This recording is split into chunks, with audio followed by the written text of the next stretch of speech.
L'invité du jour. L'invité du jour. Donc cette fontaine, comment je vous dis, elle date de 1874. C'est le moment où le village qui était tout à fait en haut du village, le vieux village était là-haut, les gens sont redescendus vers le bas du village. Et parce que là, il n'y avait pas de route. Cette route-là a été faite qu'en 1942, quand on a fait sauter la maison du Paul Rubichon. Voilà. Dans le cadre de ces journées européennes du patrimoine, nous sommes avec Geoffrey Girard qui va nous raconter un petit peu le patrimoine de Cognat-les-Gorges. Bonjour Geoffrey.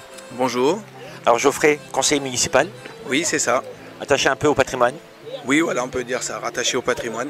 Alors pourquoi spécialement vous? Est-ce que déjà on avait noté dans l'équipe municipale que Geoffrey avait quand même un goût particulier pour le patrimoine de Cognat? Toute l'équipe a plus ou moins la fibre patrimoniale, mais voilà, moi j'y suis très attaché, donc je voulais faire des choses pour le village. Donc on a inscrit depuis le début de mandat les journées du patrimoine au programme. Et puis voilà, par des petites actions, des choses comme ça, essayer de remettre en valeur tous les points forts et toutes les richesses de notre village.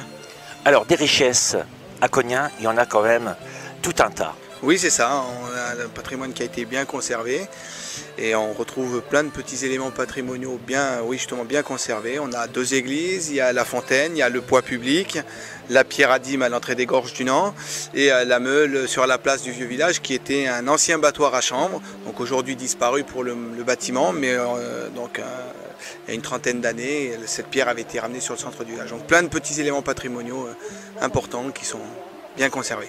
Toute la région vivait pour Lyon pour faire la soie. Ce qui est bien durant ces journées du patrimoine, c'est l'accès à l'église. On a l'accès aux 2 églises qui sont fermées habituellement, donc la vieille église, l'église paroissiale en bas du village. Donc oui, c'est des bâtiments qui habituellement sont fermés et là sont ouverts au public durant ces 2 journées. On peut noter que la vieille église, donc c'est un lieu privé. Oui, c'est ça, un lieu qui a été privé depuis maintenant plus de 100 ans, puisqu'en fait le charpentier du village de l'époque avait été missionné pour faire la charpente de l'église paroissiale en bas du village, qui a été inaugurée en 1896. Et donc la commune ne pouvait plus le payer en guise de paiement. Donc le charpentier avait reçu l'église, la vieille église, pour en faire son atelier de charpente, et c'est comme ça qu'elle est rentrée dans le giron du privé. Et après, par le biais de plusieurs ventes, elle est arrivée aujourd'hui donc au propriétaire actuel qui la mettent généreusement à disposition pour ces journées-là, justement. Non, elle n'a pas été dénaturée. Donc elle a fait l'objet d'une restauration il y a une vingtaine d'années. Et donc le propriétaire a vraiment voulu conserver tout ce qu'il pouvait conserver, remettre les enduits qui étaient en place et conserver les quelques fresques qui restaient dans l'église. Aujourd'hui, ce dimanche, on inaugure le lavoir. Oui, c'est ça. Donc c'est un vieux lavoir qui est à l'entrée des Gorges du Nant, au bord du chemin qui monte à Malval. Et donc ce lavoir a fait l'objet d'une restauration durant l'année. On remercie d'ailleurs les deux cantonniers qui ont bien œuvré pour cette restauration.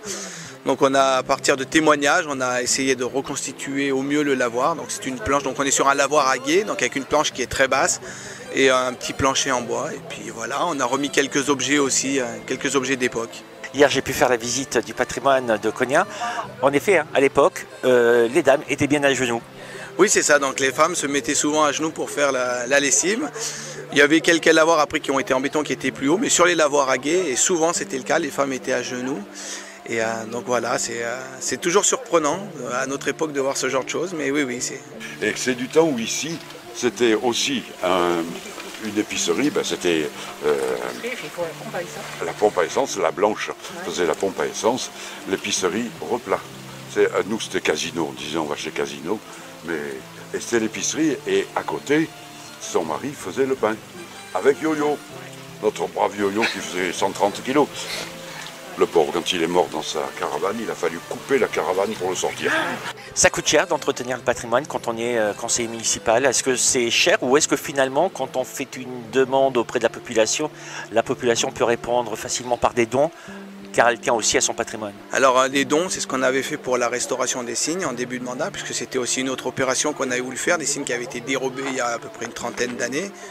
Et donc en début de mandat, on a voulu les remettre. Et là, on avait fait une souscription auprès de la population, ce qui permettait en même temps de jauger un petit peu l'intérêt de la population pour son patrimoine.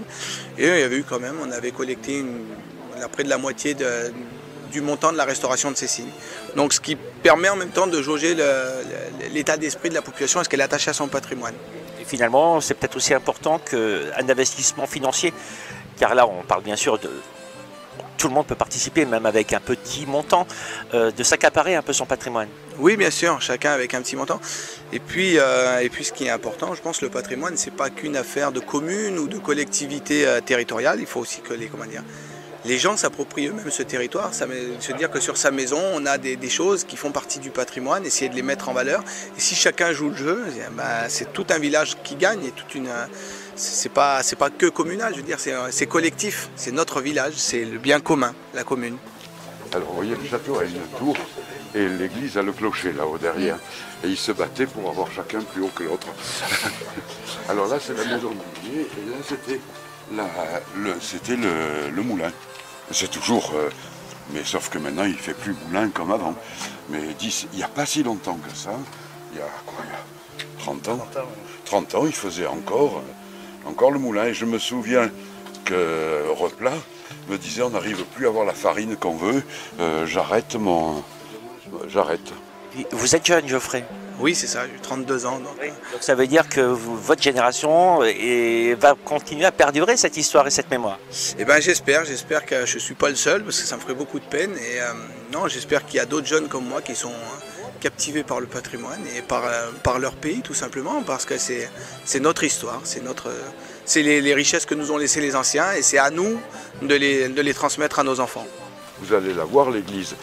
L'église est superbe, elle a été refaite. Alain et sa femme ont travaillé pendant 10 ans dessus. Janine a poussé la brouette, elle a fait un travail, le vrai petit chinois. Elle a vraiment beaucoup travaillé. Alain, il a mis tout ce qu'il avait. Il a même pris un crédit pour payer et refaire ça. Mais vous allez voir, c'est refait impeccable. Hein. Toujours dans le cadre de ces journées du patrimoine à Cognien-les-Gorges, nous sommes en compagnie de Richard. Bonjour Richard. Bonjour. Alors Richard, vous êtes bien connu je crois à Cognin. Oui, bien sûr.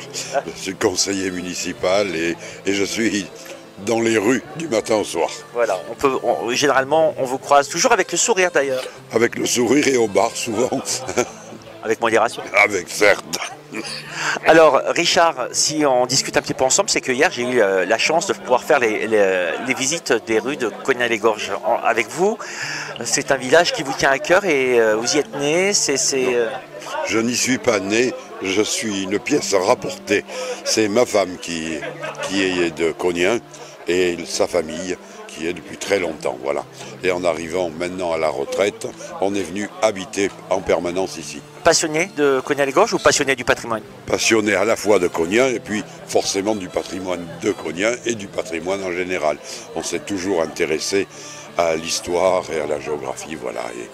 Et étant ici, on s'intéresse aussi aux gens qui y habitent et à leur histoire. Je suis venu à Cognin la première fois en 1960, donc ça fait déjà un certain temps. J'ai acheté la maison à la famille en 1975 pour l'offrir à ma femme. Et puis j'y suis depuis les années 2000, on y est en permanence, voilà. On est nostalgique quand on aime le patrimoine? Non, on ne peut pas être nostalgique. On aime les choses et les choses sont vivantes. Hein, le patrimoine, il est vivant. Et il nous permet de faire vivre des choses qui ne sont plus là. Voilà. De 1960 à aujourd'hui, est-ce qu'il y a une période qui vous tient à cœur, sur laquelle vous dites, là, on était bien quand même? On a toujours été bien à tous les moments. Pour moi, j'ai acheté la maison en 75, donc j'ai commencé à la restaurer. C'est une maison du XVIIIe siècle, donc il y avait des travaux à faire. J'ai commencé à la restaurer en 75, donc pour moi, c'est effectivement de très bons souvenirs. Tout ce qu'il y a dans la maison, c'est moi qui l'ai fait, quoi. Quand hier on faisait la visite des rues de Cognin et de l'église et autres, vous avez évoqué une période qui était la période des réfugiés, des boat people qui sont venus là. Et là j'ai senti que c'était quand même un moment fort pour vous. Tout à fait. Alors là, tout à fait, parce que nous avons été utiles. Et c'est un de nos désirs d'être utiles. Et là, on a vraiment fait une belle œuvre. Parce qu'on aurait très bien pu passer à côté, fermer les yeux, détourner les yeux.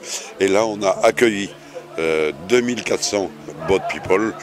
Ça s'est très bien passé. Hein, pendant 15 ans, 14 ans, on les a accueillis et il n'y a eu aucun problème. Au contraire, ils nous ont apporté beaucoup de choses. Notamment, ils nous ont sauvé notre école. Voilà. Sans eux, on n'aurait plus notre école. Et puis, ils nous ont aussi, eux aussi, très bien accueillis dans leur communauté. Chaque fois qu'ils faisaient une fête, eh bien, ils invitaient les gens de Cognien. Voilà. Et inversement. Pour vous, à ce moment-là, c'était primordial? Ah, pour nous, c'était, mais plus que primordial, c'était évident. C'était évident, ça posait aucune question.